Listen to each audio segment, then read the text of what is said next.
di tahun ini itu menjadi ajang pertarungan Megawati versus Jokowi, mantan Presiden RI yang tadinya adalah kader PDI Perjuangan, dan di ujung jalan dia membelot dan malah menjadi lawan. PDI Perjuangan akhirnya menjadi partai yang berdiri sendirian, dikepung oleh banyak partai yang dikumpulkan Jokowi di dalam koalisi yang dikenal dengan nama Kim Plus. Belum selesai tugasnya memenangkan Pilpres, Jokowi ternyata masih punya ambisi untuk memenangkan pilkada dengan menempatkan orang-orangnya di beberapa daerah strategis seperti di Sumatera Utara, di Jawa Tengah, Jawa Timur, dan Jakarta. Ini pertanyaan banyak orang sebenarnya. Untuk apa sih Jokowi itu cawe-cawe di pilkada padahal dia sudah pensiun? Jawabannya mudah buat saya. Tentu buat Gibran anaknya supaya bisa jadi presiden di 2029 nanti.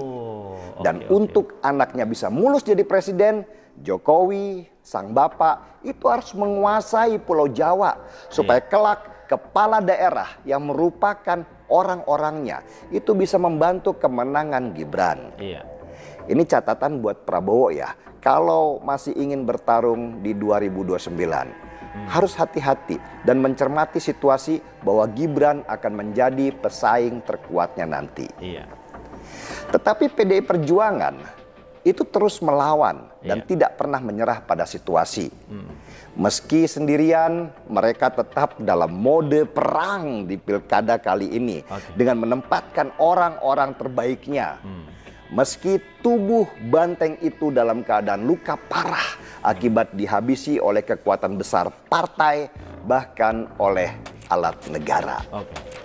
Saya suka menonton bagaimana PDI Perjuangan itu seperti Keanu Reeves dalam film John Wick yang dikeroyok oleh banyak orang tetapi terus bertarung seperti ini adalah pertarungan penghabisan. Itulah yang membuat pilkada 2024 ini sangat menarik. Karena apa yang terjadi di daerah sebenarnya adalah buah dari pertarungan nasional. Hanya yang saya sayangkan justru itu terjadi di Jawa Tengah. Semua orang tahulah kalau Jawa Tengah terkenal dengan nama Kandang Banteng. Dan itu menyiratkan bahwa benteng pertahanan terakhir PDI Perjuangan itu ada di Jawa Tengah. Yang selama bertahun-tahun gak pernah kalah, baik itu di Pilpres, di Pileg, maupun juga di Pilkada. Sejak 1998, Gubernur Jawa Tengah hampir selalu dari PDI Perjuangan. Jawa Tengah itu ya, buat PDI Perjuangan adalah harga diri, harga mati. PDI Perjuangan boleh kalah di mana saja, asal jangan di Jawa Tengah. Malulah. Masa kalah sih di rumah sendiri. Tetapi yang saya perhatikan nih, sejak Pilpres 2024, Jawa Tengah itu seperti mati angin. Bahkan Ganjar Pranowo saja kalah di Jawa Tengah ketika Pilpres. Dia hanya dapat suara 34% saja di Jawa Tengah. Sedangkan Prabowo malah dapat suara lebih dari 50% di sana. Ada apa sih di Jawa Tengah? Kenapa di dalam pemilihan legislatif PDI Perjuangan itu menang, tetapi di dalam Pilpres mereka kalah? Oke lah, kita dapat berita bahwa PDI Perjuangan itu mendapat tekanan luar biasa di Jawa Tengah, mulai dari alat negara yang ikutan main, kepala desa yang beralih pihak, sampai gerakan politisasi bansos yang luar biasa di sana. Tetapi buat saya nih, semua tekanan kepada PDI Perjuangan di Jawa Tengah seharusnya tidak banyak berdampak apa-apa kalau militansi kader PDI Perjuangan itu seperti yang selama ini mereka gembar-gemborkan. Ya, halo teman-teman, selamat datang lagi di channel ini. Salam inspirasi, salam NKRI Hargawati. Ya, menarik sekali tadi Bung Denny Siregar berbagai pendapat dan penyampaian yang begitu lugas, tegas, dan jelas. Kita dapat memahami bagaimana situasi perpolitikan yang terjadi. Nah, tentu memang saya beritahu sebentar gitu ya bahwa video ini kemungkinan sudah beberapa bulan lalu karena tadi sempat disebut masalah Pilpres dan Pilkada. Tapi it's okay, meskipun sudah agak sedikit lama video tersebut, tetapi bagi saya ini menjadi sebuah pemikiran dan pemahaman baru, dan kita bisa mengetahui seputar informasi yang terjadi. Nah, kalau kita memacu pada video sebelumnya, tentu yang disampaikan oleh Bung Denny Siregar ada benarnya. Dan saya juga tidak membenarkan, tetapi ada benarnya juga. Nah, tergantung bagaimana penilaian kita secara pribadi, ya tergantung kepada Anda bagaimana dalam menyikapi pernyataan tersebut. Nah, kemudian kita melihat berbagai hal yang terjadi selama pesta demokrasi, pilpres, pilkada, dan seterusnya. Sampai saat ini gonjang-ganjing politik dan dansa politik kian memanas. Nah, yang menarik sekali adalah bagaimana kita melihat partai PDIP memang bertarung habis-habisan pada pilpres dan juga pilkada. Kenapa saya katakan bertarung habis-habisan, berjuang habis-habisan? Jelas kita lihat melawan partai yang tidak sedikit. Jadi kalau di pilpres oke lah, partai-partainya masih terbagi gitu ya, meskipun kemarin lebih banyak koalisi yang mendukung pasangan Prabowo Gibran di pilpres gitu ya. Tapi di pilkada memang ini real banget kita melihatnya bahwa PDIP melawan belasan partai politik yang dinamakan Kim Plus, Koalisi Indonesia Maju Plus PKS, ya. Ini sesuatu hal yang tidak mudah bagi PD Perjuangan. Di saat sedang terluka, di mana dikhianati oleh seseorang yang dibesarkannya, ya, yang menata karirnya, yang memperjuangkan dan mengangkat derajatnya sampai nomor 1 di negeri ini, yaitu Pak Jokowi selama 2 periode menjabat sebagai presiden selama 10 tahun lamanya. Ternyata di akhir masa jabatan mengkhianati dan menusuk partai tersebut dari belakang. Tentu rasa kecewa yang begitu mendalam dan tak disangka-sangka bagaimana balasan dari Pak Jokowi setelah PDIP mengusung beliau berkali-kali, bahkan memperjuangkan, ya mengkampanyekan, menyuarakan hingga rakyat memilih Jokowi sebagai presiden. Tetapi apa yang kita lihat, apa yang dilakukan oleh Pak Jokowi kepada Partai PD Perjuangan tentu hal yang tidak disangka-sangka membuat partai itu terluka. Tapi PDIP tidak berhenti sampai di situ. PDIP terus berjuang melawan bagaimana bobroknya kekuasaan pada saat itu. Nah, terlepas daripada pilpres, kita lihat pada pilkada kemarin tentu melawan belasan partai politik, PDIP menyiapkan kader-kader yang bisa kita sebut yang paling unggul, ya. Seperti misalnya di Jakarta, ada di Jawa Tengah, ada di Sumatera Utara dan Bali, seterusnya lah, banyak sekali.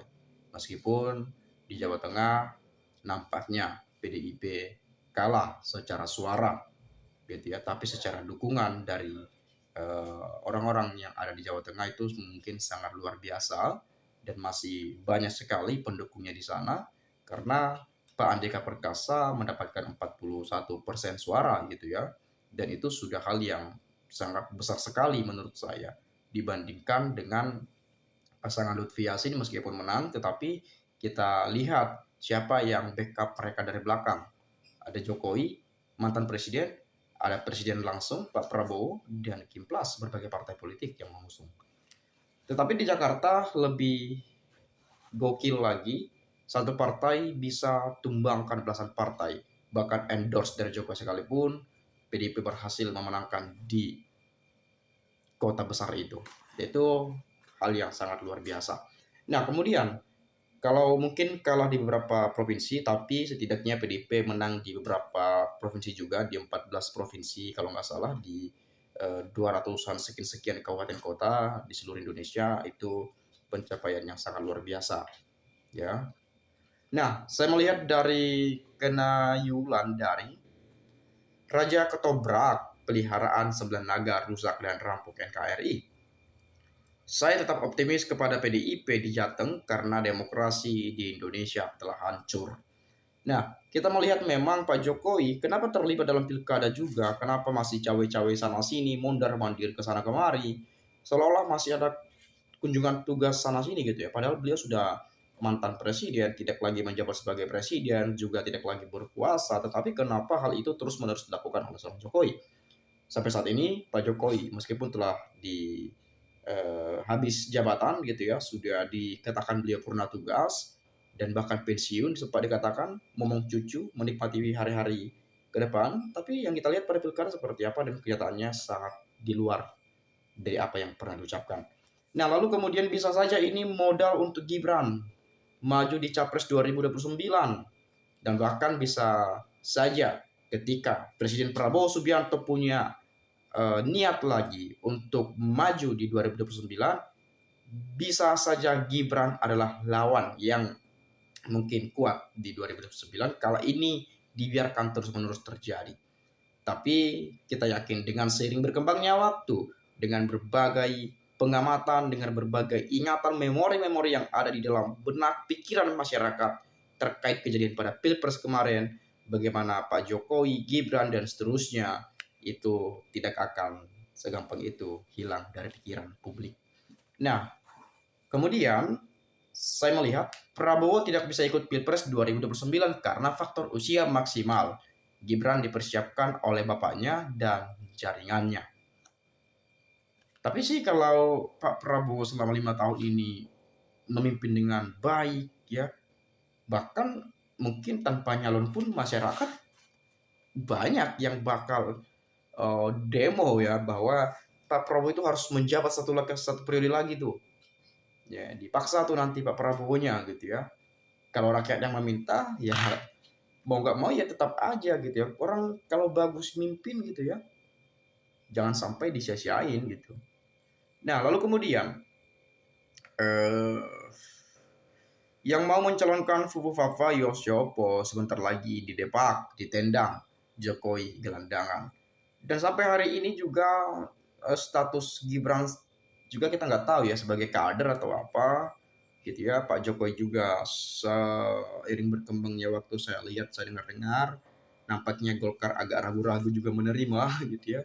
Ya mungkin Gerindra juga agak ragu juga gitu ya. Jadi kita nggak tahu nanti ke depannya seperti apa. Karena juga it's okay. Memang dia dulu berkuasa gitu ya. Tapi sekarang kan udah nggak menjabat lagi. Ya, sudah nggak berkuasa lagi. Efeknya pun ya nggak sebesar dulu lah gitu ya.